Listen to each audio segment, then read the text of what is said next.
When you're over 50, in the normal scheme of things, you would have gained a ton of fat. And I'm 57 now, and I've bucked the trend and got shredded. And I'm going to share with you 4 habits that are my secret to successfully getting shredded when you're over 50. And it's probably not what you think. Hello fam, and welcome to my channel. My name's Melissa Neal, and this channel is all about helping you, if you're a woman over 40 or like me over 50, get in absolutely incredible shape. And there's no reason why you can't do it, whether you're over 40, 50, 60, 70 or beyond. And I know it can be done in your 70s, because Renee Landers, who I've actually had on this channel, she's done it and she's 72. And so what I'm going to be talking about today is my 4 key habits that help me get shredded, get lean over the age of 50. And I've just been in kind of leaning down phase, and I've learned a lot by this, and I've learned so much as well by working with women over 40. Habit number 1, you've probably seen I've got quite a bit of food here, is weighing and measuring my food. I'm a huge fan of this.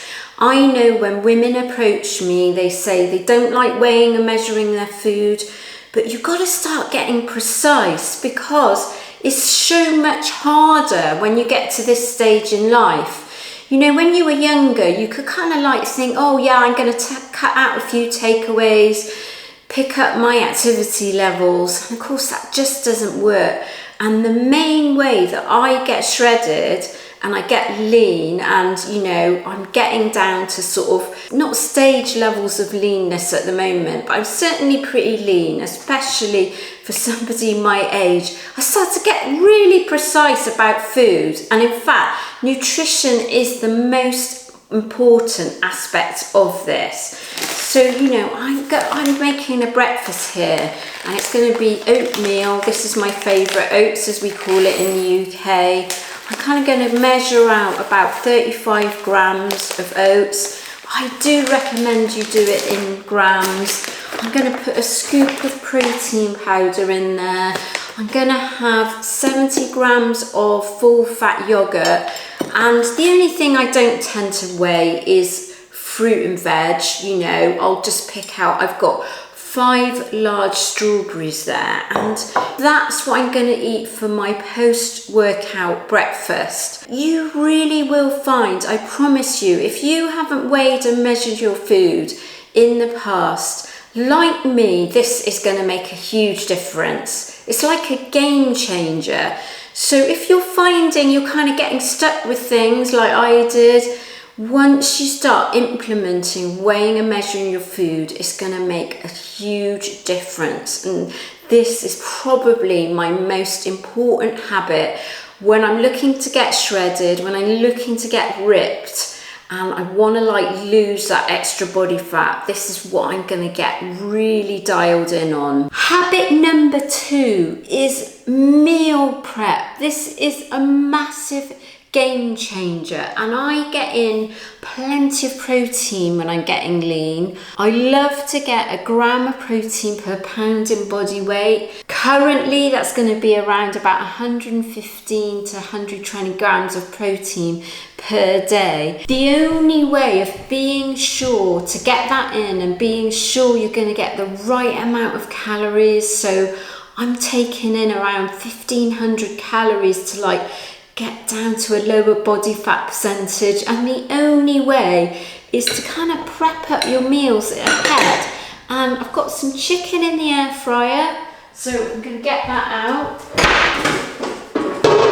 It's pretty simple there. And what I'm going to do is just kind of got some jerk seasoning. Ken's done the jerk seasoning for me. Just gonna use these containers. These are glass ones. You could use Tupperware ones. I've got some pre-cooked black rice that I did in the freezer, that I put in the freezer. I don't like to spend too much time on this. So I'm going to be like weighing myself out around 70 grams of black rice there. I'm going to put in some green beans. So that's going to be around about 50 grams. What have we got there? About 70 grams of green beans. I'm not big on weighing vegetables. And then I'm going to do 100 grams of chicken breast there. And it's that simple. And once I've prepped up 3, maybe 4 meals ahead, it just really makes it easy for me to then stay on track with food, because once you're getting leaner, everything needs to be measured and weighed, because these small margins make a massive difference. And so what you need to do is plan ahead, because if you're caught off the hoof and you don't know what you're going to eat, the chances are you're not going to get the balanced meal that you need to lose body fat and get, shredded.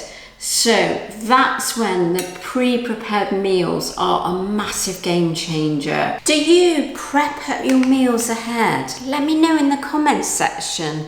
How are you getting on with it? Have you found that it's actually made a difference when it comes to getting shredded or ripped? Habit number 3, walking. Steps absolutely count, and I'm getting in around about 10,000 steps per day. That is a made-up number. It doesn't have to be 10,000. It could be 7,000. But if you want to get fat loss like I do, you need to be increasing the number of steps you take per day. So, increase it by 1,000, 2,000 maybe, and you're going to get more fat burning. And it's great for menopausal women because it's a really easy way to burn more calories, and it's effortless, isn't it? Especially when it's a beautiful day like today, and I'm in this lovely space in this park. The other way of burning more calories is to add a weighted vest in. That is going to actually get your heart rate up a bit higher. So as well as increasing the number of steps you do, you could just add in a weighted vest, and that's going to help you burn more calories and therefore get shredded, get lean. You don't have to do tons of impact cardio. I prefer to do this and actually just do my cardio, impact cardio, like high intensity interval training 2 or 3 times a week. And sometimes I actually only do it once a week for 45 minutes, but the walking is the thing that makes the massive difference, and I do this daily. One of the mistakes I made in the past is to think that I had to do tons and tons of cardio to get ripped, and I just showed you in habit number 3, it's actually more about kind of walking and kind of a less impact, low impact stuff. But the other big area to get ripped, to get shredded, is you need to reveal some muscle definition behind it, don't you? So you need to continue on with your strength training. A lot of people make the mistake of ditching strength training, and I did this in the past. Ditching strength training in favour of cardio, and you don't want to do that. So my 4th key habit is lifting weights. And I got some weights here. I tend to go to the gym to lift weights, but it doesn't really matter. You can do it from home or the gym. And you want to include some key lifts in your routine when you're in the business of losing body fat. And the first key lift is going to be your squat. I'm every week always doing some kind of squat, whether it's using a hack squat machine in the gym, or it's squatting with dumbbells, it's squatting with a barbell. You're going to include some kind of squat because it's a compound movement and it uses multiple muscle groups, and that's going to make a massive difference. you want to be doing some kind of hinging or deadlifting movement. So an example of that is RDLs, Romanian deadlifts. There again, they're going to work multiple muscle groups, your whole body, your upper body, your lower body. So they're great for getting shredded. You want to include some kind of pull movement. So this is a row, lots of rowing movements, kind of lateral pull downs, you know, pull-ups. They're going to be absolutely fantastic. You want to include push movements. So like overhead press, press-ups, or we call them press-ups in the UK, in the USA, they're called push-ups.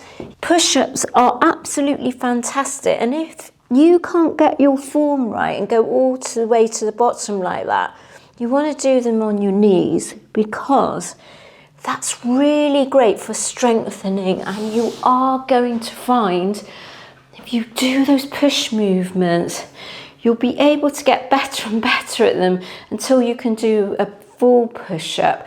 Another movement that I love, now I know not everybody loves at this stage in life, and that's doing some kind of lunging movement. So whether it's things like walking lunges, whether it's things like reverse lunges, whether it's things like curtsy lunges, all sorts of lunges. But if lunges are out for you because you've got bad knees, don't do them. There's some exercises at this stage in life that just do not serve you anymore. And so, you know, you don't have to do absolutely everything, but do as much as you can, much as your mobility allows you of strength training, because it's going to make a massive difference. And I'm going to talk about a bonus now, because those are my 4 habits, but there's one bonus habit. And I don't know, it's not so much a habit, it's just a theory really. And that is to take your time, because if you try to rush it, it's much harder. And this time, as I've been losing body fat, I've actually been doing this for about 6 months now, just gradually taking the fat off, and I found it to be much more comfortable than doing it in a space of a few weeks. So that would be my kind of bonus tip, if you like. And I know, you know, we live in a world, don't we, where we want instant gratification. If you take your time, you actually will find that you are much more successful. So let me know in the comments section if you have incorporated those 4 habits, or maybe you're going to, and how much success you have been getting with it if you have incorporated it. Do let me know.